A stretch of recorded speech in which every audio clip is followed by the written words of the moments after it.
Oke. Berikan reaction-nya dong setelah nonton video tadi. Apa yang teman-teman rasakan? Boleh kasih reaction-nya ya. Oke, kasih reaction-nya. Kakak juga kirim reaction-nya nih. Syafira kasih tanda lope-lope. Oke, kasih jempol. Oke, sip. Cesta juga sama ngasih jempol. Oke, Assalamualaikum Cesta. Boleh on suaranya. Waalaikumsalam. Cesta kelas berapa sekarang? Kelas 3. Kelas 9 berarti ya?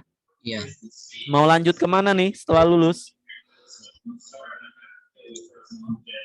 Masih nyari. Masih nyari, oke. Cesta, pertanyaan kakak sederhana. Apa yang kamu bisa ambil, hikmah apa yang kamu bisa ambil dari kisah Kak Reni yang tadi kakak ceritakan?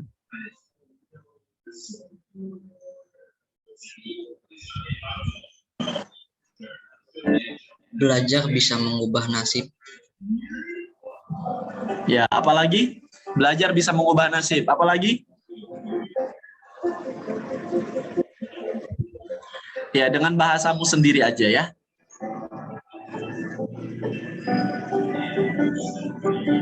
Kalau berusaha pasti bisa. Oke, mantap. Oke, sip. Terima kasih banyak Cesta atas beberapa hikmah yang bisa diambil dari kisah Kak Raini tadi. Baik adik-adik sekalian, ini ya quotes atau hikmah, salah satu hikmah ya yang kita bisa ambil dari kisah Kak Raini tadi.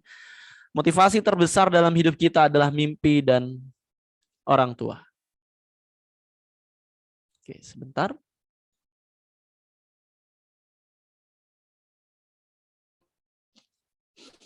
Ya, motivasi terbesar dalam hidup kita adalah mimpi dan orang tua. Virus 7 Aba.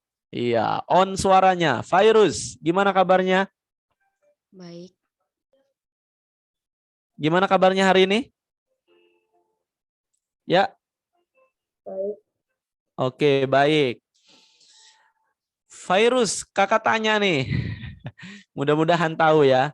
Berapa sih bayar SPP per bulan di Ayah Sophia? Ayah Endah nggak boleh kasih tahu. 400.000. Berapa? 400.000. Ya, megang kepala berarti masih ragu-ragu nih. 400.000. 400. Oke. Kakak pindah ke yang lain ya, Virus. Coba kakak mau tanya ke Nazwa dan Amel. Ya, ini kembar. Ayo, Nazwa Amel, gimana kabarnya? Boleh on suaranya.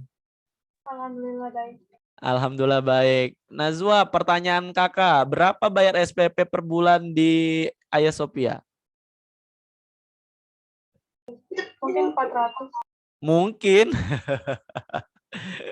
Mungkin bila nanti kita tak. Oh nyanyi sih. 400. Oke, 400. Pertanyaan kakak selanjutnya. Berarti kalau 400 setahun berapa ya bayarnya? 4.800.000 saya. 4.800.000. Jangan dibantu. 4.800.000. Berarti kalau 3 tahun berapa ya? Oke, boleh dibantu. Boleh dibantu. Harjuno boleh dibantu. Dihitung ya. 4.800.000 kali 3 tahun. 14.400.000. 14.400.000. Apakah betul? 4,8 kali 3. Oke, 14.400.000 ya. Wah, itu duit apa daun ya? Baik, adik-adik sekalian. Kakak ingin ajarkan ya satu hal buat kalian. Kenapa sih Kak harus nanya harus nanya biaya itu baru SPP ya, belum uang bangunan ya Ayah Endang. Kalau biaya bangunan berapa sih Ayah Endang? Ya, ya Sophia cukup terjangkau. Kadim Berapa 400. Ayah? 4.500.000 itu pun masih ada potongan 2 juta. Oh, Masya Allah. Oke, jadi ajak adik-adik sekalian, teman-teman kalian agar bisa sekolah di Ayah Sophia ya. Amin. Nah, saya bantu promosi juga tuh Ayah. Dek, kenapa sih kakak ceritakan itu, kakak tanyakan tentang SPP-nya? Kakak ingin ajarkan kepada kalian bahwa sekolah itu adalah salah satu investasi masa depan kalian. Jadi bisa aja sih orang tua kalian nyekolahin kalian di sekolah negeri yang gratis. Gratis, bisa aja. Bisa banget. Tapi orang tua kalian memilih Ayah Sophia buat kalian menimba ilmu, menuntut ilmu karena bukan apa-apa. Apa yang mereka inginkan agar kualitas diri kalian itu bisa lebih baik lagi. Akhlak kalian itu bisa lebih mulia lagi. Karakter kalian itu bisa lebih tangguh lagi. Maka dipilihlah sekolah Ayah Sophia ini, kalian sekolah di situ agar kalian bisa lebih hebat lagi. Orang tua kalian investasinya luar biasa. Untuk SMP belum yang lain lagi, 14,4 juta untuk selama 3 tahun. Investasi. Adik-adik sekalian belum nanti SMA. Belum nanti kuliah. Di salah satu universitas uang bangunan awalnya itu bisa 20 juta. Di salah satu universitas swasta. Yang kakak ingin bilang adalah adik-adik sekalian. Buat apa kalian sekolah kalau nanti ujungnya nggak bisa sukses, nggak bisa bermanfaat untuk banyak orang. Maka selama kalian sekolah hari ini adik-adik sekalian kelas 7, kelas 8, kelas 9, dan seterusnya, yuk maksimalkan apa yang sudah orang tua kalian berikan untuk kalian. Karena kalau nanti orang tua kalian sudah nggak ada, maka pasti kita akan menyesal. Kenapa tidak dari dulu kita bahagiakan orang tua kita? Catat baik-baik, ingat baik-baik itu. Kita lanjut. Life is competition. Kakak sudah sampaikan ini.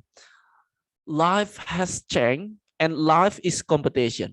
Hidup ini terus berubah, dunia terus berubah. Kita sudah masuk eranya bukan era pandemi, tapi ya masuk era pandemi, tapi eranya revolusi industri 4.0, di mana nanti di pabrik-pabrik adik-adik sekalian yang akan lebih banyak dipekerjakan adalah robot mesin yang terotomasi, yang mereka bisa kerja sendiri, yang otomatis. Di mana nanti adik-adik sekalian sekarang sudah dibuat ya mobil terbang, drone yang bisa ya taksi terbang, bahkan nanti di masa depan kita bisa jalan-jalannya bukan hanya ke Anyer, Banten, Jakarta, Indonesia, tapi jalan-jalannya keluar negeri, mohon maaf bukan hanya keluar negeri, tapi keluar angkasa. Dan faktanya juga life is competition. Hidup ini penuh persaingan adik-adik sekalian. Sekolah bisnis itu bukan hanya ada di Ayah Sophia. Adik-adik sekalian, SMP itu bukan hanya satu-satunya di Ayah Sophia. Kalian akan bersaing untuk memperebutkan SMA terbaik kalian. Kalian akan bersaing untuk mendapatkan PTN perguruan tinggi negeri terbaik kalian.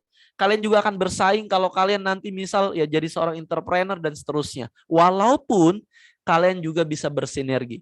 Ada kalanya kalian harus berkompetisi, tapi ada kalanya juga kalian harus bersinergi. Tapi hidup ini kompetisi. Jika Anda tidak memiliki daya saing yang tinggi, maka kalian akan kalah. Nggak percaya? Lihat baik-baik. Ya, revolusi industri 4.0, di mana nanti akan menghapus 35% jenis pekerjaan yang rutinitas. Kalau kalian masuk ke tol, lihat yang jaga bukan orang lagi kan. Kita tap kartu tol, e-tolnya terus jalan. Dulu pakai orang, sekarang pakai mesin. Adik-adik sekalian, ini ada 8 peluang profesi baru di era revolusi industri 4.0. Di mana kebanyakan memang IT ya, konten kreator, kemudian ada content writer, copywriter, kemudian aplikasi developer, spesialis media sosial, editing video juga mantap. Maka dari sekalian silakan pelajari itu yang tentang videografi dan sebagainya. Itu sangat dibutuhkan. Ah Kak, aku mah nggak percaya. Hidup ini penuh persaingan. Oke. Faktanya jumlah penduduk Indonesia itu 270,2 juta jiwa tahun 2020 kemarin. Sedikit, banyak. Yang namanya ihsan itu bukan satu aja loh. Banyak. Yang namanya cesta itu bukan hanya cesta yang di sini, banyak. Jadi adik-adik sekalian, kalau jumlah penduduk Indonesia itu banyak, itu berarti ketika kita nyari pekerjaan, saingannya banyak, banyak. Nggak percaya. Nih, yang pengen masuk PTN, UI, UGM, ITB, dan UIN misal, ternyata sampai 860.000 satu peserta, yang lolos nggak semuanya, hanya 165.831 peserta. Masih nggak percaya juga. Nih, pengangguran jenjang S1 sampai S3 udah kuliah tapi nganggur. Ada Kak? Ada. Sebanyak berapa? 737.000 jiwa. Adik-adik sekalian, masih nggak percaya juga. Nih, lihat baik-baik. Yang daftar CPNS tahun 2018, mungkin Bapak Ibu guru ada yang nyoba nih, 4.436.694. Banyak-banyak. Yang lolos berapa Kak? Hanya 300.000. Hanya 300.000. Jadi adik-adik sekalian, hidup ini penuh persaingan, maka lihatlah baik-baik. Berubah atau tertinggal. Boleh open mic-nya adik-adik sekalian? Kakak tanya, berubah atau tertinggal? Ubah. Serius ini. Mau berubah atau tertinggal? Berubah. Kalau mau berubah, oke, off-kan lagi suaranya. Kalau mau berubah, maka camkan baik-baik dalam hati kalian, dalam pikiran bawah sadar kalian, bahwa tantangan generasi hari ini jauh berbeda dengan tantangan generasi kemarin. Dunia ini terus berubah. Mereka yang tidak mampu mengikuti perubahan adalah mereka yang akan tergilas oleh zaman. Maka pernahkah kalian melihat ada orang yang jualan lemari, 2 lemari di pundaknya, dalam seharian nggak laku? Pernahkah kalian lihat mungkin ada orang yang, mohon maaf sekali, mereka yang jualan tanaman, mereka bawa, mungkin ada yang jualan yang kulekan sambel itu, tapi seharian nggak laku. Yes, dunia ini penuh persaingan. Dunia ini terus berubah.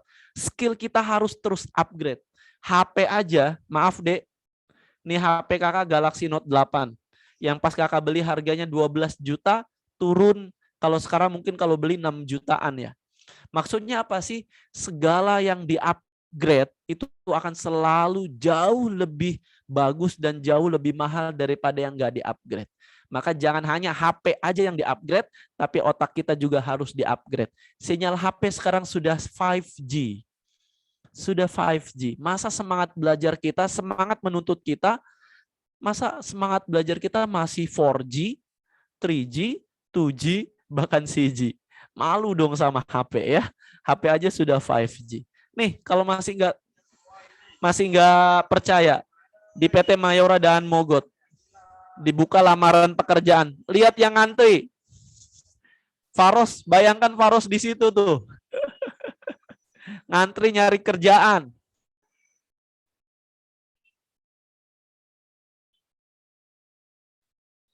Oke, kakak ulangi lagi. Tuh, lihat.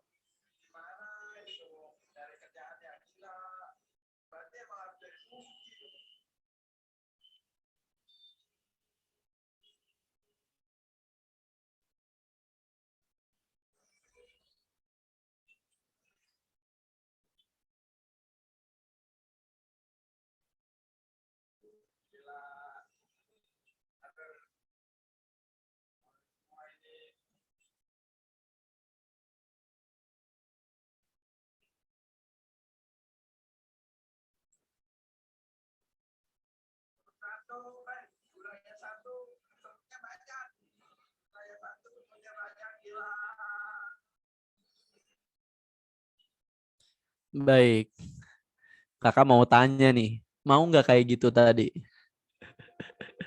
Faros mau nggak kayak tadi? Enggak. Enggak. Kenapa nggak mau? Kan ngantri enak. Kenapa Faros nggak mau? Nggak mau. Mana tadi Faros kok hilang sih? Kakak mau tanya Ihsan deh. Ihsan mau nggak kayak tadi?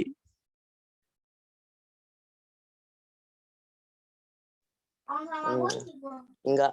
Nggak mau. Kenapa Ihsan nggak mau? Coba kasih alasan.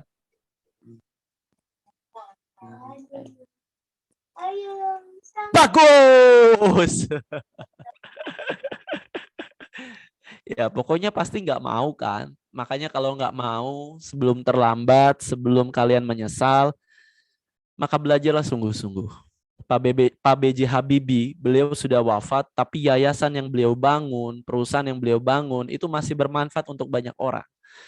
Maka adik-adik sekalian, kalau kita nggak mau menyesal di kemudian hari, maka belajarlah sungguh-sungguh. Banyak nama-nama yang kita kenal hari ini yang mereka sudah wafat, tapi kita masih kenang. Nabi Muhammad SAW, beliau sudah wafat, tapi kita terus kenang. Bahkan kita kirim salawatnya untuk beliau. Kenapa? Karena dulu ketika beliau hidup, beliau begitu bekerja keras untuk menyebarkan ajaran Islam ini. Kita kenal dengan hukum Newton, Isaac Newton. Ada lagi Albert Einstein. Ada lagi kalau dalam Islam ada Al-Khawarizmi. Ada Al-Khawarizmi, ada Ibnu Sina. Kenapa kita kenal mereka? Karena semasa hidup mereka fokus untuk berkarya. Ada Imam Asy-Syafi'i. Mereka fokus untuk berkarya, berjuang. Sampai ketika mereka meninggal, mereka tinggalkan legasinya. Mereka tinggalkan warisannya. Maka adik-adik sekalian, yuk bayangkan di masa depan nanti. Tanyakan pada dirimu. Jawablah dengan jujur dalam hatimu. Kebiasaan apa yang sedang kamu bangun hari ini? Apakah kebiasaanmu itu akan membuatmu sukses atau malah membuatmu menjadi pribadi yang gagal di masa depan nanti? Cobalah tanya pada diri kalian sendiri. Sepanjang hidup kalian sampai detik ini, lebih banyak mana? Kebiasaan burukkah atau kebiasaan baikkah yang kita sedang bangun dalam diri kita? Karena at first you make habit and the last habit makes you. Pertama, kita membangun kebiasaan. Dan akhirnya, dan pada akhirnya, kebiasaan itulah yang akan membentuk kita. Maka untuk menjadi pribadi yang sukses mulia, pribadi yang bisa meraih sukses di usia muda, maka bangun kebiasaan positif. Belajar sungguh-sungguh, miliki grow mindset dalam diri kita. Sukai tantangan adik-adik sekalian. Kalau dikasih tugas tuh suka. Kenapa? Karena membuat kita bisa upgrade diri kita. Mereka yang punya grow mindset yang bertumbuh selalu suka dengan belajar adik-adik sekalian. Kita lanjut. Silakan dibaca dulu ya.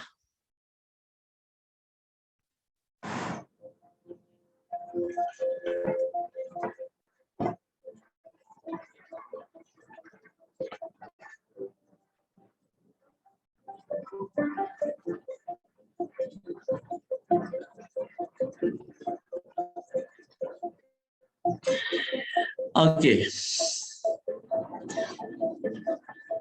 Kalau mau santai-santai terus.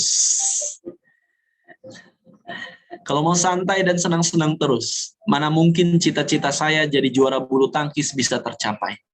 Ini kata Kak Susi Susanti. Sekarang rasanya puas banget melihat pengorbanan saya ada hasilnya. Ternyata benar juga kata pepatah. Bersakit-sakit dahulu, bersenang-senang kemudian. Adik-adik sekalian, Kakak sudah sampaikan beberapa tips untuk meraih sukses di usia muda ya. Belajar, miliki prinsip hidup, kemudian kerja keras seperti Kak Susi Susanti ini. Bersakit-sakit dahulu, bersenang-senang kemudian. Dan itu yang Kakak rasakan juga dan yang Kakak alami. Di masa muda Kakak ketika kuliah, ya sebelum kuliah, ketika sekolah SMA misal ikut organisasi, capek-capek, ngabisin waktu untuk hal-hal yang bermanfaat. Kuliah juga sama. Kakak punya prinsip nggak mau nyusahin orang tua, terus ngapain? Bisnis. Bisnisnya ngapain? Ya levelnya level karyawan dulu lah ya. Kita bisnis, ya kita kerja lah. Kalau bahasanya kerja, ngapain Kak waktu kuliah? Mulungin aqua sampah. Ihsan misal punya aqua bekas ya, misal nih. Nah kakak pulungin tuh. di kampus. Kalau nyari di rumah-rumah susah. Di kampus kan banyak bekas minuman mahasiswa. Ketika maghrib kakak kumpulin tuh. Dari lantai 7 sampai lantai 1. Karena kakak punya prinsip nggak mau nyusahin orang tua. Masa sih sampai usia muda masih nyusahin orang tua gitu. Kakak akhirnya ya udah banting setir, nyari mulungin sampah, aqua sampah. Terus ngapain lagi? Ternyata nggak bikin kakak kaya. Akhirnya kakak kerjasama dengan tukang gorengan, jualan gorengan. Jadi di kelas kakak misal ya di ruangan kelas kakak bawa jualan kakak. Jadi kalau nggak ada dosen ya teman-teman kakak bisa beli gorengan kakak. Ternyata pun wah kayaknya kurang nih, keuntungannya kurang maksimal. Akhirnya kakak jualan donat. Jualan donat kakak ambil 10 box, untung setiap box itu 4.000 kalikan 10 berarti setiap hari kakak untung 40.000. Lumayan, lumayan. Tapi ternyata kakak jadikan itu warung kejujuran, ternyata banyak mahasiswa yang nggak jujur. Mereka makan tapi duitnya nggak ditaruh. Ya, akhirnya kakak memilih untuk jual diri. Bukan jual diri ini ya, tanda kutip loh. Maksudnya apa? Jadi motivator. Jadi motivator juga adik-adik sekalian niatnya bukan pengen dapat duit.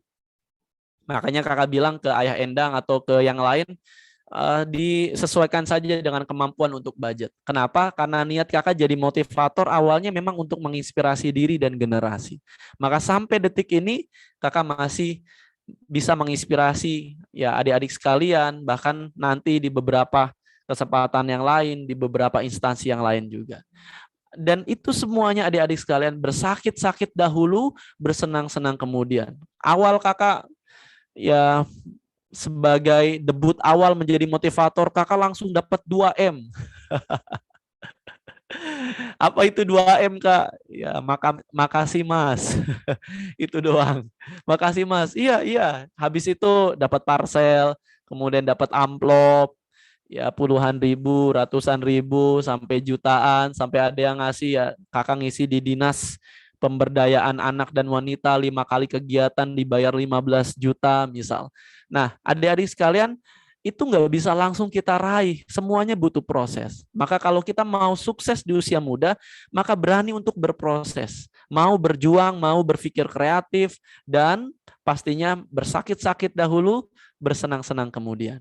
Adik-adik sekalian, lalu gimana caranya agar bisa menjadi anak muda sukses mendunia nih?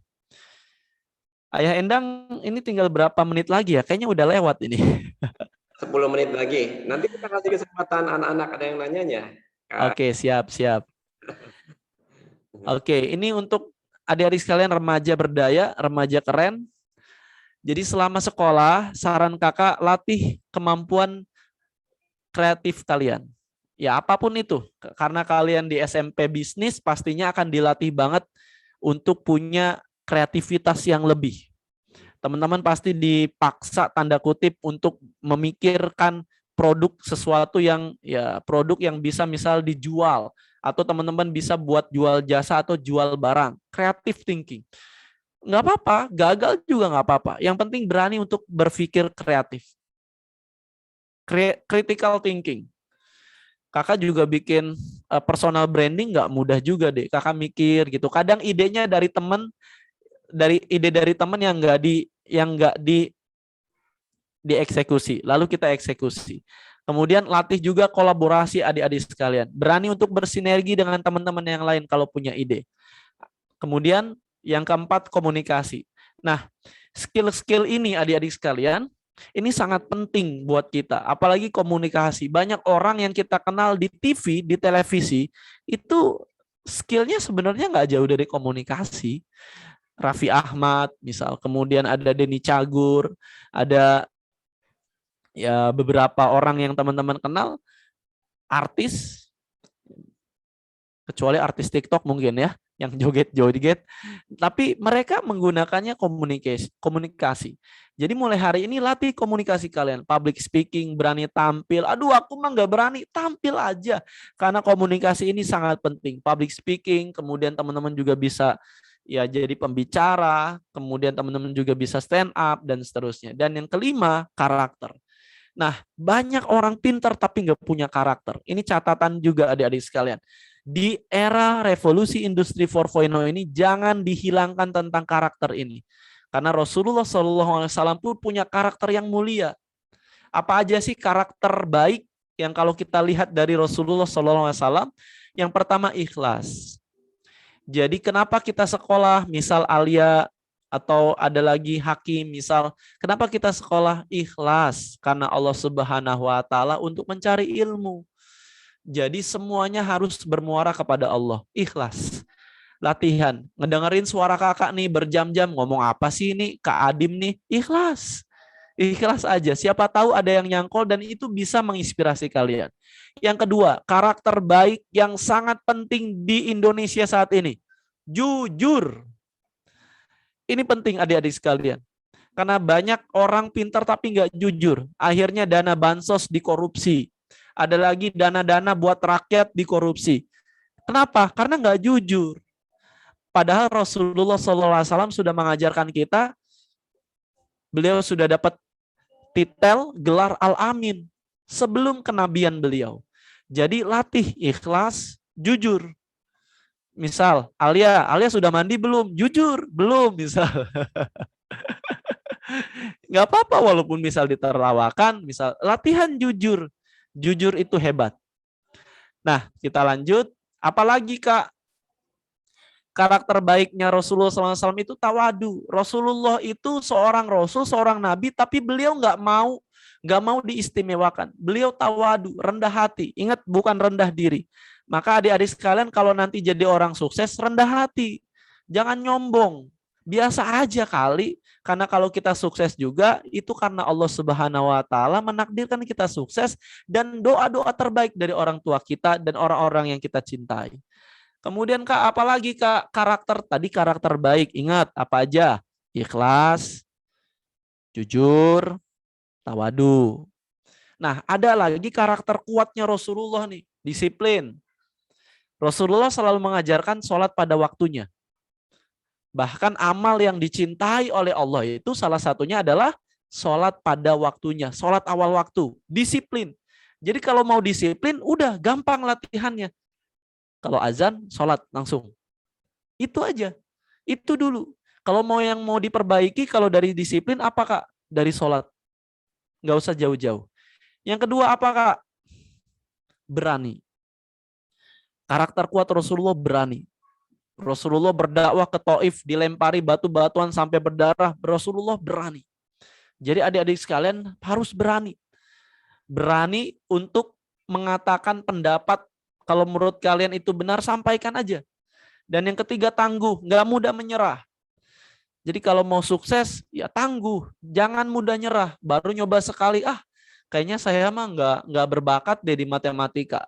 Saya mah nggak berbakat deh kayak di dunia komunikasi. Latihan aja, tangguh. Oke, siap. Baik, karena waktunya sudah habis, nih kakak putarkan buat kalian ya. Nih tangguh. Jangan kayak gini. Gagal sekali, baru gagal sekali, langsung bunuh diri. Ingat, bukan untuk ditiru ya. Ada yang dapat nilai UN-nya kecil, kemudian dimarahin orang tuanya, langsung milih bunuh diri. Jangan kayak gitu. Jangan dicontoh. Karena apa? Karena orang yang bunuh diri itu azabnya nanti dia akan dikasih azab sesuai dengan apa yang dia lakukan ketika bunuh diri. Hati-hati. Tapi lihat deh, nih pribadi yang tangguh, nggak punya kaki. Tapi dia mau jualan. Dia berani. Dia nggak malu. Dia tangguh. Coba bayangkan Yusro sama Didin tuh. Berani nggak kalau nggak punya kaki jualan kayak gitu? Belum tentu.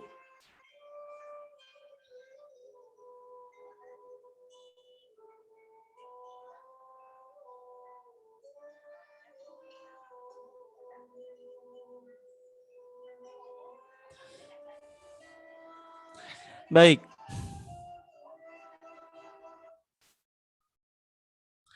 Baik, karena waktunya sangat singkat, ini kakak tutup sebentar.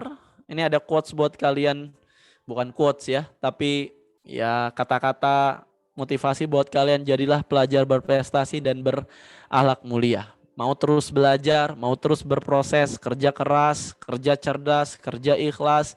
Selain itu, mau juga mengembangkan potensi yang ada pada diri kalian. Seharusnya ada pembahasannya, tapi karena waktu kita sangat singkat, nanti to the point aja. Kalau ada hal yang ingin ditanyakan, nanti langsung ditanyakan ya. Terima kasih banyak, mudah-mudahan menginspirasi. Saya Ahmad Dimyati Maestro, Jawara Motivasi nomor 1 Banten, undur diri sementara. Assalamualaikum warahmatullahi wabarakatuh. Waalaikumsalam. Waalaikumsalam warahmatullahi wabarakatuh. Terima kasih ya Kak Adif sudah menyampaikan materinya hari ini buat inspirasi kita semua. Luar biasa ya untuk menuju sukses, banyak prosesnya ternyata ya. Selain berusaha, salah satunya orang tua jangan ditinggalkan. Baik teman-teman, mungkin nih masih ada waktu sekitar 10 menit. Nah, ada yang mau bertanya ke Kak Adim, dipersilahkan. Langsung buka, itu aja, langsung mic-nya dibuka. Yang mau tanya silahkan, ada mulai kelas 7, 8, 9. Ya. Oh, ya, silakan Vira. Ayo, silakan Vira. Assalamualaikum Kak. Waalaikumsalam, Vira. Oh ya Kak, Vira mau nanya. Jadi bagaimana cara kita meyakini kita itu bakal sukses di usia muda? Ya. Oke. Kalian atau satu-satu Kak Adim? Mungkin ada lagi ya digabung mungkin jawabannya ya. Oke, boleh. Yang lain? Kansa mau ya. Siapa? Kansa, oke. Kansa mau. Kansa, silakan. Nah, gimana nih? Kan kalau kita sudah belajar yang sangat keras untuk ujian sekolah, tapi nilainya nggak bagus, itu kan membuat kita frustasi ya dan ingin nggak belajar lagi. Nah, gimana cara mengatasi frustasinya atau malas untuk belajar? Oke. Satu lagi kan ya, 3 pertanyaan, 3 orang ya. Satu lagi ada yang mau tes, silakan. Aku ya. Syahdan, silakan Syahdan. Syahdan satu lagi ya. Jadi jawabannya nanti sekaligus Kak Adim. Ayo Syahdan. Kan tadi ngomongin kita harus upgrade diri sesuai perubahan zaman nih. Emangnya apa sih hubungannya perubahan zaman sama kesuksesan kita? Hubungan perubahan zaman dengan kesuksesan kita. Oke, Syahdan, terima kasih pertanyaannya. Baik Kak Adim, mungkin itu 3 pertanyaan ya dari Vira, Kansa, dan Syahdan. Tadi Vira menanyakan apa? Langsung Kak Adim mungkin nyatet ya. Oke, silakan Kak Adim dijawab saja 3 pertanyaan. Harusnya kayak Endang yang nyatet ini. Oke, pertanyaan dari Vira tadi tentang bagaimana kita bisa meyakini cara kita untuk biar kita yakin bisa sukses di usia muda. Yang pertama adalah Vira dan kawan-kawan semuanya, kita memang harus punya target dulu di usia berapa tahun kita pengen misal bebas finansial ya, kalau teman-teman mau misal ya seenggaknya kita bisa duduk lebih nyaman gitu. Di usia berapa kita tentukan. Misal bisa di usia ya 30-an gitu atau 40, kita buat target itu. Walaupun memang ada orang-orang yang kalau kita perhatikan mereka suksesnya di usia tua juga ada gitu. Tapi kita punya target dulu di usia berapa tahun kita pengen bebas finansial atau pengen punya penghasilan sekian. Itu dulu punya target.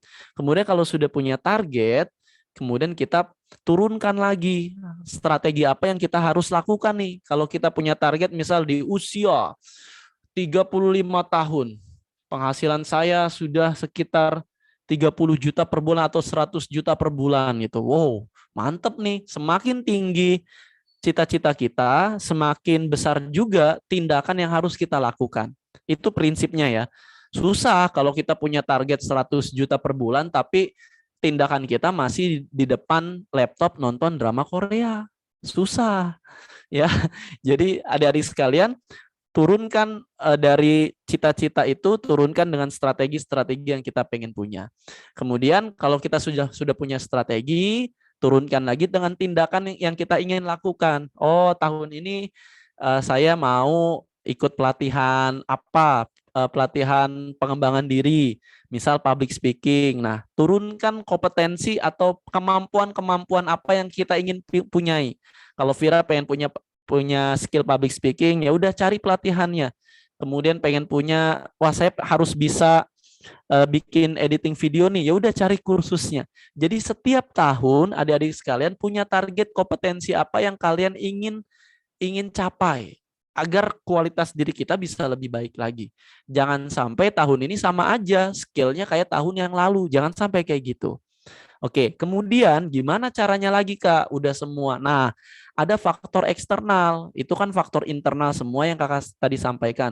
Faktor eksternalnya adalah Vira cari teman-teman yang positif, yang kalau Vira ngomongin cita-cita itu mereka langsung ngedukung. Ayo semangat Vira gitu. Cari teman-teman yang kayak gitu. Kan banyak teman-teman sekarang itu kalau kita ngomongin mimpi ya, mimpi atau impian besar kita, mereka langsung melemahkan semangat kita. Allah Vira, kamu tuh ya udah sih jangan mimpi-mimpi tinggi-tinggi. Kan ada yang kayak gitu.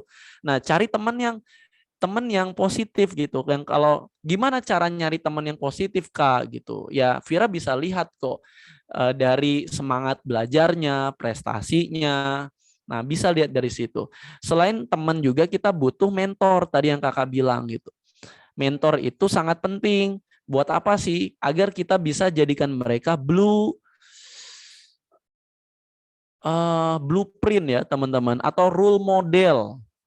Role model sebagai jalan kita untuk bisa meraih kesuksesan bisa lebih cepat. Jadi seperti itu ya Vira. Kalau kurang puas nanti bisa DM atau tanyakan lagi. Next, pertanyaan yang Iya, terima kedua. kasih. Sama-sama Vira, tetap semangat. Kemudian pertanyaan dari Hansa. Ini ya Kakak pernah Hansa. Jadi Kakak sudah berlelah-lelah dalam belajar menggunakan sistem SKS, sistem kebut semalam, atau sistem kebut setelah subuh, SKSS. Itu jangan-jangan banyak juga yang make ya. Tapi maksudnya Kakak sudah capek belajar, tapi ketika itu IPK kakak, nilai kakak ternyata di bawah target. Kakak sedih gitu. Kok targetnya ya nggak nyampe gitu, walaupun ya hampir aja gitu. Terus gimana caranya agar bisa tetap menjaga semangat itu? Ingat, ujian itu hanya untuk mengukur ya kemampuan kognitif kita. Jadi jangan dijadikan patokan bahwa ketika nilai kita jelek, lalu masa depan kita jelek. Enggak. Nih, Hansa dan kawan-kawan, kalau kita goreng tempe, tempenya gosong. Yang gosong itu tempe apa kitanya? Tempe. Tempenya. Jadi kalau Hansa misal belajar dapat nilai jelek, yang jelek itu Hansa apa nilainya? Ya nilainya. Maksud saya adalah Hansa bisa mengulanginya, bisa lebih baik lagi. Jangan sampai gara-gara satu kali gagal terus membuat kita bahwa kita gagal selamanya. No, bukan kayak gitu prinsipnya ya. Jadi apa yang harus kita lakukan kalau kita gagal, misal nilainya jelek?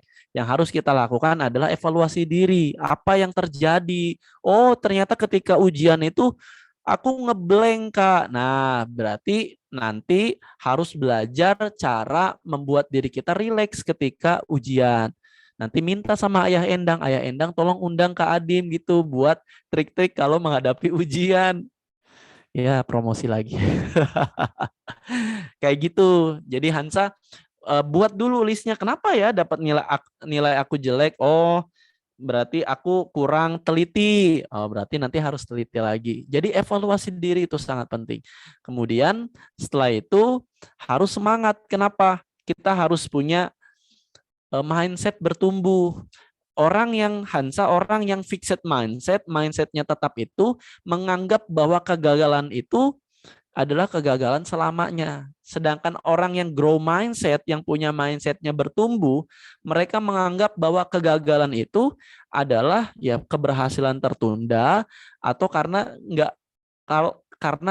kurang maksimal dalam belajar. Jadi harus diperbaiki mindsetnya Hansa ya. Oke, mudah-mudahan kurang puas, nanti bisa DM atau bertanya lagi. Dan terakhir, Syahdan, HP Syahdan sekarang HP-nya apa? Punya HP nggak Syahdan? On suaranya open mic? Punya. Punya, merek apa? Samsung Galaxy J5. Samsung Galaxy J5. J5, oke. Lebih hebat mana sama Galaxy Note 8? Lebih hebat mana dengan Samsung Galaxy Z Fold yang sekarang yang bisa dilipat. Nah, yang saya ingin sampaikan adalah dilihat dari HP aja, kenapa kita harus upgrade HP misal ya, tanda kutip. Kalaupun HP itu paling berapa tahun sekali ya, ya 3 tahun sekali misal kita ganti HP atau 5 tahun sekali tergantung kebutuhan. Nah, kenapa sih, apa sih relevansinya hubungannya gitu perubahan zaman dengan kita harus upgrade diri? Karena perubahan zaman itu membutuhkan skill-skill terbaru yang ternyata saat itu sangat dibutuhkan di era itu.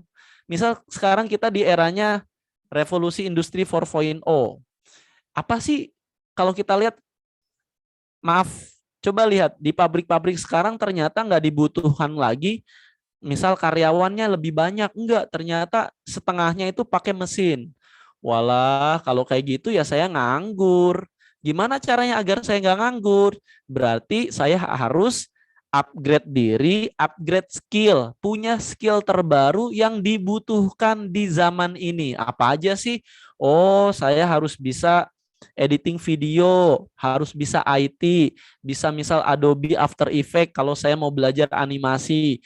Kalau mau editing video Adobe Premiere Pro, Camtasia, Filmora misal. Oh, saya mau misal belajar bisnis. Wah, kalau orang yang nggak belajar upgrade diri, Syahdan misal bisnisnya akan konvensional terus. Marketingnya dia akan pakai spanduk terus. Tapi kalau sekarang coba lihat deh, teman-teman buka Instagram, pasti setiap 3 kali postingan teman kalian, itu pasti ada sponsor di sana. Ada yang jualan. Nah, mereka gunakannya Instagram Ads, Facebook Ads. Jadi keterampilan nggak ada masalah sih kalau misal Syahdan nggak mau upgrade diri. Tapi nanti ya jangan salahkan orang lain kalau misal penghasilan Syahdan atau income-nya Syahdan nggak bertumbuh. Bahkan nggak dicari orang. Kenapa? Ya lo nggak punya skill yang gue butuhin, buat apa gue cari lo? Nah, oleh karena itu, misal kakak jadi motivator, maka kakak harus bisa editing flyer gitu. Buat apa? Agar orang tahu bahwa kakak masih ngisi acara. Jadi sangat penting. Makanya itu beberapa hal yang kakak tekankan, kenapa kita harus terus mengupgrade diri kita, karena kita harus punya daya saing di setiap zaman yang kita lalui. Kenapa Syahdan dan kawan-kawan harus vaksin? Karena kalau nggak vaksin mati karena corona. Gitulah ya beberapa ya bahasa sederhananya. Mudah-mudahan cukup jelas ya, Syahdan. Kalau belum jelas nanti bisa DM atau bisa hubungi kakak. Cukup ya, Ayah Endang? Ya, baik, cukup Kak Adim. Terima kasih ya Kak Adim, juga Vira, Kansa, Syahdan yang sudah bertanya, dan teman-teman yang lain juga mohon maaf belum bisa buka pertanyaan kembali karena waktunya sudah habis. Dan jika mau bertanya langsung bisa disampaikan langsung ke Adim atau nanti bisa lewat Ayah Endang, nomornya Endang kasih. Kalau Oke. ya. Baik. Nanti kita foto bareng kan ya, Ayah? Kenapa? Nanti kita foto bareng kan? Nanti foto bareng teman-teman silakan on cam ya nanti di akhir. Kemudian juga semoga kita tentu bisa menyerap apa yang tadi disampaikan ya. Salah satu yang tadi dari Syahdan, salah satu kunci sukses adalah saat ini harus mengupgrade diri ya Kak Adim ya. Yaitu tidak putus asa, seperti Kansa ya, kemudian juga Vira, nah yang begitu luar biasa untuk belajarnya. Baik teman-teman sekalian, yuk kita cukupkan saja. Kita ucapkan terima kasih kepada Kak Adim yang sudah membersamai kelas inspirasi kita hari ini, yang semoga menjadi pendorong kita untuk lebih sukses, lebih maju di usia muda tentunya ya. Yuk kita sama-sama ucapkan terima kasih untuk Kak Adim. Setelah ini nanti kita foto bareng. Ucapkan terima kasihnya pakai lagu yuk. Yuk pakai lagu yuk teman-teman. Silakan kita ucapkan terima kasih pakai lagu ya. Endang itu ya. 1, 2, 3. Terima kasih.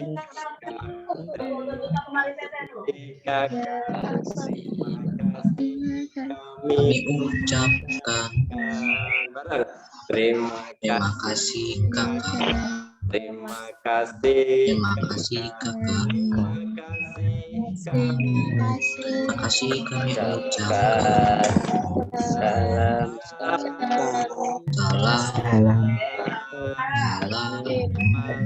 Dari kami yang ingin maju bersama-sama.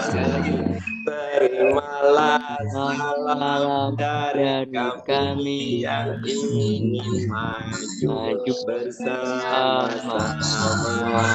Nah, gitu kan. Terima kasih kita. Tepuk tangan sekali ayo buat semuanya. Ayo. Yuk, sebelumnya, yuk terima kasih sekaligus buat semuanya, ya.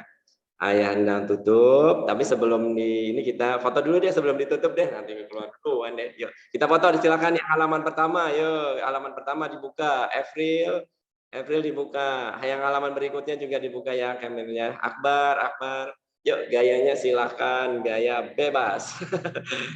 Nah, silakan senyum, gaya bebas, 1, 2, 3, celing. Oke, halaman 2. Halaman 2. Oke, sekali lagi yuk. Sekarang bergaya kembali, senyum yang lebar. 1, 2, 3.